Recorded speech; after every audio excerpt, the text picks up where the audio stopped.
ఆ బ్యాగ్ తీసుకున్నామా లేదా అనేది పార్ట్ 2 వీడియోలో చెప్తా అన్నాను కదా, సేమ్ పార్ట్ 2 వీడియో అయితే ఎప్పటినుంచో ఇద్దరు అనుకుంటూనే ఉన్నాం ఆ బ్యాగ్ తీసుకోవాలని. ఫైనల్గా ఇప్పుడైతే కుదిరింది. చూడడానికి బాగుంది, బయటకు వెళ్ళినప్పుడు మొబైల్ అందుకు క్యారీ చేసుకోవడానికి బాగుంటుందని చెప్పి ఆ బ్యాగ్ అయితే తీసుకున్నాము. ఇంకా అలా మళ్ళీ రిటర్న్ అయితే బయలుదేరిపోయాం. వాళ్ళు ర్యాపిడో బుక్ చేసుకుని వెళ్ళిపోయారు. నేను భరత్ బైక్ మీద వస్తూ ఉంటే అలా ట్యాంక్ బండ్ మీద నుంచి వచ్చాము. ఇక్కడైతే ఒక ఎగ్జిబిషన్ అయితే కనిపించింది. ఇంకా వెళ్ళే దారిలోనే కదా అని అన్ని అలా కవర్ చేసుకుంటూ వెళ్ళిపోయాము. ఇంకా వెళ్ళినాక ప్రసాదం డబ్బా కనిపించింటే సర్లే అని చెప్పి ప్రసాదం అయితే తీసుకున్నాను. శ్రీ పద్మనాభ స్వామి టెంపుల్, కేరళ. లాస్ట్ వీక్లో వర్ధన్ అయితే వాళ్ళ ఫ్రెండ్స్ తోటి కేరళ ట్రిప్ అయితే వెళ్ళాడు. ఇంకా అక్కడ నుంచి 2 ప్రసాదం డబ్బీలు అయితే తీసుకొని వచ్చేసాడు. టేస్ట్ అయితే మంచిగా ఉన్నింది. ఇంకా ఆ తర్వాత నరేష్ వాళ్ళ మ్యాంగోస్ అయితే తెచ్చిచ్చేసింది. నరేష్ వాళ్ళ ఇంట్లో మ్యాంగోస్ అన్ని చాలా ఉన్నాయి. ఇంకా వాళ్ళ డాడీ అన్ని ప్యాక్ చేస్తున్నాడు ఎవరెవరికి ఏమేమి ఇవ్వాలి అని. ఇంకా ఇక్కడ ఈ 4 పెద్ద మనుషులు అయితే డిస్కస్ చేస్తున్నారు. ఇంకా నరేష్ వచ్చేసి మా అత్తకి ఇంత సిన్సియర్గా ఏం డబ్బా చూపిస్తున్నాడు అని చూసాను వెళ్ళి. వాళ్ళు ఏం చూస్తున్నారంటే లాస్ట్ టైం బోనాలకు జరిగిన వీడియో చూస్తున్నారు. చూపిస్తాను చూడండి.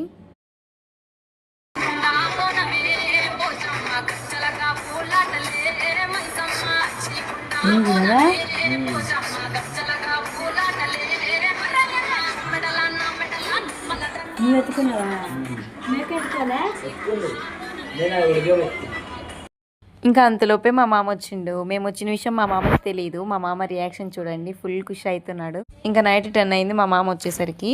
నేను ఇంకా ఆ మరకలు ఎట్లా పోగొట్టినా అని చెప్పేసి చెప్తా అన్నాను కదా, వీళ్ళెవరితోనూ కాదులే అని చెప్పి నా మరకలు నేనే పోగొట్టుకోవాలని చెప్పేసి చాలా ట్రై చేశాను. నా వైట్ డ్రెస్ మీద మార్కర్ పడిందంటే ఎందుకు వేసుకున్నావు, ఎక్కడ వేసుకున్నావు, ఇంత ఎందుకు పూసుకున్నావు అని అందరు క్వశ్చన్స్ వేసేవాళ్ళే కానీ ఒక్కరైనా నేను వచ్చి హెల్ప్ చేస్తానులే, దాన్ని పోగొడతానులే అని ఒక్కరు అనేవాళ్ళే లేరు. పొద్దున్న వరకైనా సరే నేను ఈ మరకను పోగొట్టే వరకు నిద్రపోను అని చెప్పేసరికి మా నాన్న మాడే నించొని ఉంది పొద్దున వరకు ఎట్లా చేస్తానా అని. ఇంకా మా అత్త రియాక్షన్ చూడు, పొద్దున వరకు చేసే మొహమేనా నీ మొహం అన్నట్టు చూస్తూ ఉంది.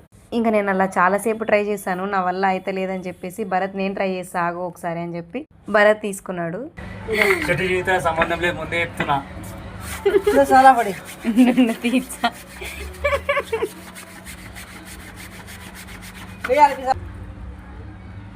మొబైల్ పై సోడా పొడి వేసినారు, చూద్దాం అడకపోతారు లేదు. మా మమ్మీ ఏమో ఏం ఐడియాస్ ఇయ్యట్లు ఎట్లా పోవాలని చెప్పి కూర్చొని అవుతుంది అక్కడ. ఒకసారి మమ్మీ చూపి కూర్చొని. లాస్ట్కి లెమన్ తోటి ఇంకా సోలా పొడి తోటి సోప్ తోటి చాలా దాంట్లతో ట్రై చేసాము. మొత్తానికి 70% అయితే పోయింది. ఇంకా 30% అలానే ఉంది. ఇంకా ఉంటే ఉండనిలే అని చెప్పేసి నైట్ మొత్తం నానబెట్టేశాను. ఇలా అయితే కాదులే అని చెప్పి మార్నింగ్ అయితే వాష్ చేసేసాను. ఇంకా పడుకుని లేచిన తర్వాత మా అత్త అయితే బిర్యానీ చెప్పడానికి అయితే బజార్కి వెళ్ళి ఇవన్నీ తీసుకొని వచ్చేసింది. మార్కెట్ వెళ్ళి బిర్యానీ కావాల్సిన ఐటమ్స్ అయితే అన్నీ తీసుకొని వచ్చేసింది. కానీ బిర్యానీ ఉండేదైతే మా అత్త అయితే కాదు. ఇంకా ఎవరు వండుతున్నారు అనేది చూడాలంటే పార్ట్ 3కి వచ్చేయండి. అంటే ఈ వీడియో నచ్చినట్టయితే లైక్ చేసి సబ్స్క్రైబ్ చేయండి.